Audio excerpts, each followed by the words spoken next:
Hyvää iltaa. Olen Esa Mangala ja olen Jyväskylän yliopiston kauppakorkeakoulussa yliopiston lehtorina ja olen taloustieteen dosentti ja esittelen teille nyt Ruotsin keskuspankin taloustieteen palkinnon saajat Alfred Nobelin muistoksi. Nämä palkinnon saajat tänä vuonna 2024 ovat Aren Acemoglu, Simon Johnson ja James Robinson.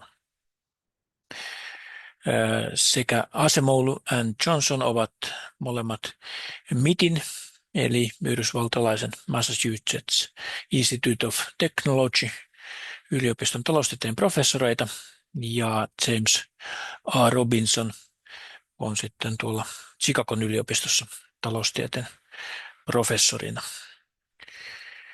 Näistä kolmesta, joille siis annettiin yhtäläinen osuus tästä palkinnosta, niin he kaikki ovat ansioituneita saman aihepiirin tutkijoita. Ehkä kuitenkin itse ajattelisin näin, että nimenomaan tämä Aaron Acemoglu on tässä ehkä se keskeinen tutkija ja myöskin ehkä tavallaan keskeisin henkilö tässä Nobelin palkinnon saajien joukossa.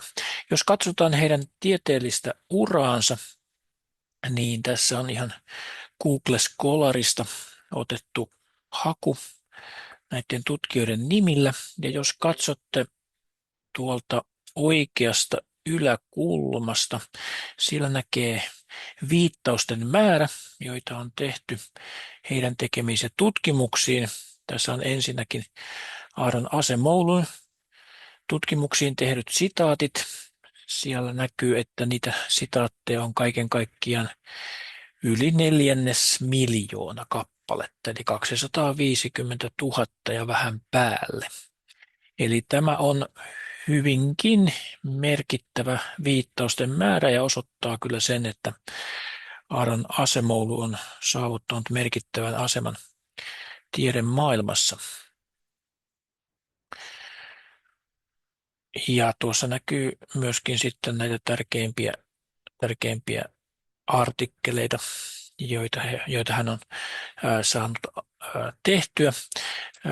Jos katsotaan Simon Johnsonin viittausten määrää, sekin löytyy myöskin samoin tuolta vasemmasta oikeasta yläkulmasta, melkein 90 000.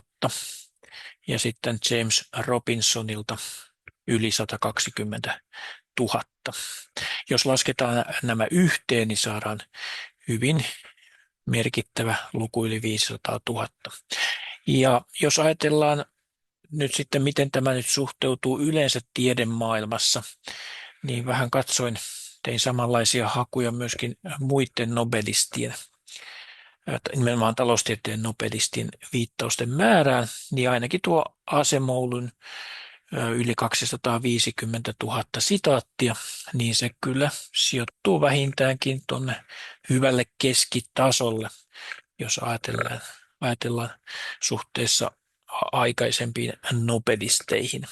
Toki sieltä löytyy suurempiakin viittausten määriä, vaikka Daniel Kahneman, jonka viittausten määrä on selvästi yli 500 000, mutta sanoisin näin, että kyllä tässä ihan hyvälle keskitasolle ulotutaan näiden viittausten määrässä.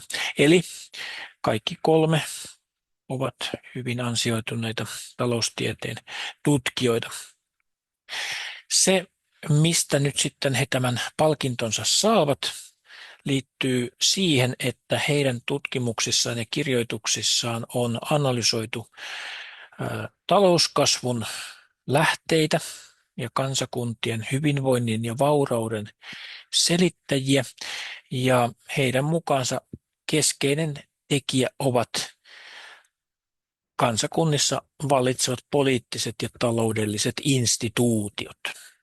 Näillä instituutioilla on oleellinen merkitys, kun pyritään ymmärtämään kansakuntien vaurauden ja toisaalta myöskin köyhyyden selitteitä. Perinteisestihän taloustieteessä ollaan käytetty näissä talouskasvututkimuksessa, joka se on siis ihan hyvin keskeinen taloustieteen osa-alue, tutkia taloudellista kasvua, niin niissähän yleensä selitteinä käytetään esimerkiksi työvoiman määrää tai työvoiman laatua tai tuotantopääomaa, investointien määrää, tuotantoteknologiaa, koulutusta ja sen sellaisia asioita.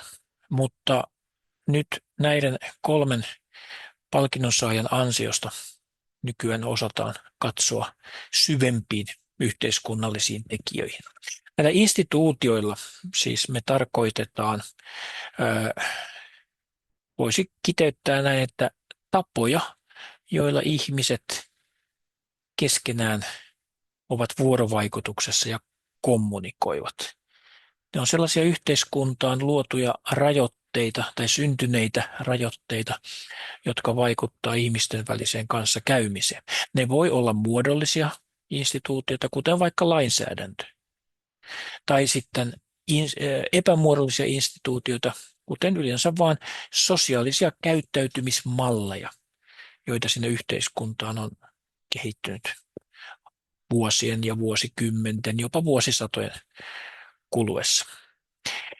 Ja näiden palkintonsaajien ajatus on se, että kansakuntien menestyminen edellyttää vahvoja instituutioita, sellaisia, jotka puolustavat kansalaisia ja myöskin mahdollistavat kansalaisten osallistumisen kansakunnan toimintaan ja olemassaoloon.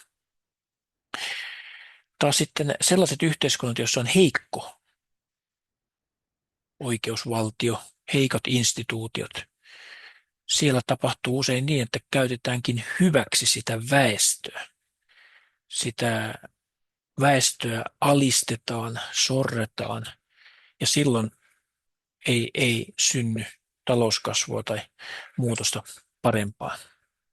Eli tämmöisten hyvien instituutioiden voi ajatella rajoittavan yhteiskunnalle vahingollista toimintaa ja toisaalta sitten palkitsevan hyödyllisestä toiminnasta. Nämä palkinnonsaajat hyvin paljon puhuu demokraattisesti toimivista instituutioista, sellaisesta politiikasta, joka tukee demokratiaa ja osallistumista niin, että kansalaiset hyvin laajasti pääsevät osallistumaan yhteiskunnan toimintaan ja talouselämän toimintaan. Ja silloin siitä generoituu talouskasvua, koska mahdollisimman moni kansalaisista pääsee osaksi näistä kasvun tuottamista hyödyistä. Ja tämä puolestaan sitten lisää yleistä taloudellista hyvinvointia ja myöskin siinä sellaista hyvinvointia, joka sitten johtaa muun muassa tuloerojen pienentymiseen. Eli palkinnonsaajien työn kautta nyt taloustieteessä kiinnitetään enemmän huomiota tällaisiin poliittisiin päätöksentekomekanismeihin, jotka sitten tukevat instituutioiden toimintaa. Sinänsä tässä ei ole mitään kovinkaan uutta itse asiassa. Palkinnonsaajat nähdäkseni eivät ole varsinaisesti luoneet mitään uutta teoriaa tai uutta mekanismia, jolla talouskasvu syntyy, mutta että he ovat lisänneet ymmärrystämme siitä, että nämä instituutioiden laatu on merkittävä tekijä talouskasvussa ja hyvinvoinnissa. Ja tässä on tämmöinen selvä syy-seuraussuhde myöskin instituutioista sitten taloudelliseen hyvinvointiin. Ongelmahan näissä instituutioissa on se, että ne muuttuu hyvin hitaasti ja menneisyys vaikuttaa nykypäivään hyvinkin voimakkaasti. Heillä on laaja tieteellinen tuotanto, mutta ennen kaikkea nostaisin esille 3 tällaista kirjaa, jotka on kaikki suomennettukin, joista ehkä tärkein on tämä The Narrow Corridor, eli se on suomennettu nimellä Kapea käytävä. Suosittelen sen lukemista. Toinen kirja, Miksi maat kaatuvat, Ja sitten uusin kirja näistä on Valta ja edistys -niminen kirja. Ja ehkä niin kuin heidän tärkeimmät ajatuksensa on nimenomaan kiteytetty tuohon Kapea käytävä -kirjaan. Siinä kirjassa oikeastaan ajattelisin, että tämä keskeinen kuvio on tässä. Se on suoraan lainattu tästä Kapea käytävä -kirjasta. Se todella nimensä mukaisesti kuvaa hyvin tällaista kapeaa tilaa, jossa yhteiskunnan on mahdollista toimia, jossa se hyvinvointi pääsee generoitumaan. Että tässähän akseleina on valtion voimakkuus ja sitten toisaalta tällä kansalaisyhteiskunnan voimakkuus täällä vaaka-akselilla. Ja se kapea käytävä näiden kahden voiman välisessä tasapainotilassa on tosiaankin hyvin kapea. Että hyvin helposti se valtio, siis julkinen sektori, julkinen koneisto, alkaa alistamaan kansalaisia. Hän käyttää tästä valtiokoneistosta symbolista nimitystä Leviatan. Siinä on viittaus Thomas Hobbesin kuuluisaan kirjaan. Eli tämmöinen despoottinen Leviatan on valtio, joka alistaa, kontrolloi, säätelee, rajoittaa kansalaistensa vapaata toimintaa. Esimerkkinä Kiina. Mikäli taas sitten tämä on liian heikko tämä julkinen sektori ja valtio, eli tämä Leviatan on vallan loistaa poissaolollaan, niin sekin on huono seuraus, koska silloin ei synny sellaisia mekanismeja, jotka suojelee kansalaisia, lisää osallistamista yhteiskunnan toimintaan ja myöskin antaa kannusteita kehittää yhteiskuntaa eteenpäin. Eli tässä ihannetila on tässä kapeassa käytävässä, käyttää tästä nimitystä kahlehdittu Leviatan. Ja näiden kahden voiman välillä tässä täytyy tasapainoilla. Eli se kahlehdittu Leviatan on sellainen, jossa yhteiskunta ja valtio valvoo lakia ja järjestystä, ratkoo kiistoja rauhanomaisesti, suojelee heikkoja ja myöskin luo taloudellisia mahdollisuuksia ja kannustimia, edistää taloudellisen vaurauden kestävää nousua. Mutta että se käytävä on tosiaankin hyvin kapea. Eli tämmöinen taloudellinen ja yhteiskunnallinen vapaus itse asiassa on aika harvinainen olotila ihmiskunnan historiassa. Ja tätä varten täytyy todella taistella ja ponnistella sitä kohti, että pysytään tässä kapeassa käytävässä. Niin kuin heidän mukaansa juuri länsimaissa, Yhdysvalloissa, Iso-Britanniassa ja varmaan myöskin täällä Suomessa me ollaan pystytty tasapainoilemaan ja ollaan tämmöisessä kapeassa käytävässä. Mutta se ei ole itsestäänselvyys. Ja mä vielä haluaisin sanoa, että tuossa on mielenkiintoinen liittyen tähän viimeiseen esittelemääni kirjaan, joka oli siis tuo Valta ja edistys, niin siinä he myöskin mielenkiintoisesti käsittelevät teknologian kehityksen tuomia mahdollisuuksia ja myöskin uhkia. Eli tämä kapea käytävä ajattelu voidaan myöskin heijastaa tulevaisuuteen liittyen vaikka teknologian kehitykseen. Eli ennakoiko vaikka tekoälyn kehitys, sekin on aika kapea käyttöä, miten tuo teknologia meihin tulee vaikuttamaan.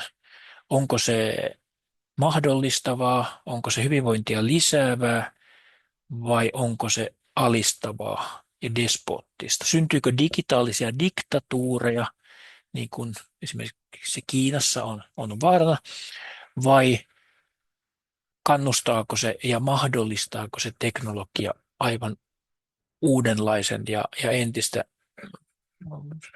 vahvemman hyvinvoinnin kehittymisen? Siinäkin ollaan kapeassa käytävässä. Eli tällaisia ajatuksia näillä palkinnon saajilla. Eli kiteyttäisin näin, että he ovat lisänneet ymmärrystämme siihen, että tällaiset yhteiskunnalliset instituutiot ovat tärkeitä hyvinvoinnin lähteitä. Kiitos.